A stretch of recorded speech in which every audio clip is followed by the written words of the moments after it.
पुढची बातमी पाहूयात। बातमी विद्यार्थ्यांसाठी अतिशय महत्त्वाची, कारण शाळा सुरू होण्यापूर्वीच वह्या पुस्तक आता महागलेली। शालेय साहित्याच्या किमतींमध्ये 20 ते 25% वाढ झाली। दरवाढीमुळे पालकांच्या खिशाला कात्री बसलेली आहे। दरवर्षी शाळा सुरू होण्यापूर्वीच पालकांकडून मोठ्या प्रमाणामध्ये शालेय साहित्यांची खरेदी केली जाते, मात्र यंदा बाजारामध्ये वह्या आणि पुस्तकांच्या किमतींमध्ये लक्षणीय वाढ झाल्याचे चित्र आहे। याचाच आढावा घेतला आमचे प्रतिनिधी नरेंद्र बटाव यांनी।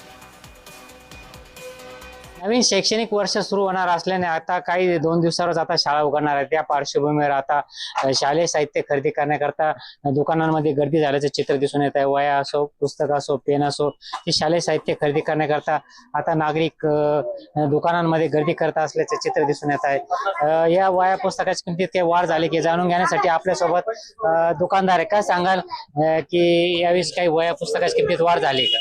हा, येते आता 15 जून पासून शाळा सुरू होत आहे, म्हणजे सोमवार पासून शाळा सुरू होत आहे आणि लोकांची आता लगबग सुरू झालेली आहे।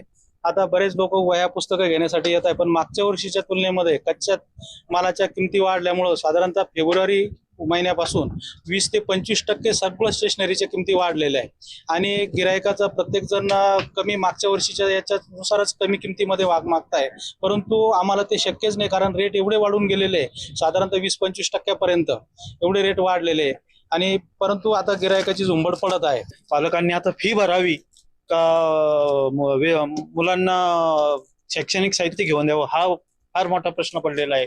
शासनाने याकडे लक्ष द्यावं। नरेंद्र बटाव, महाराष्ट्र न्यूज, येवला, नाशिक।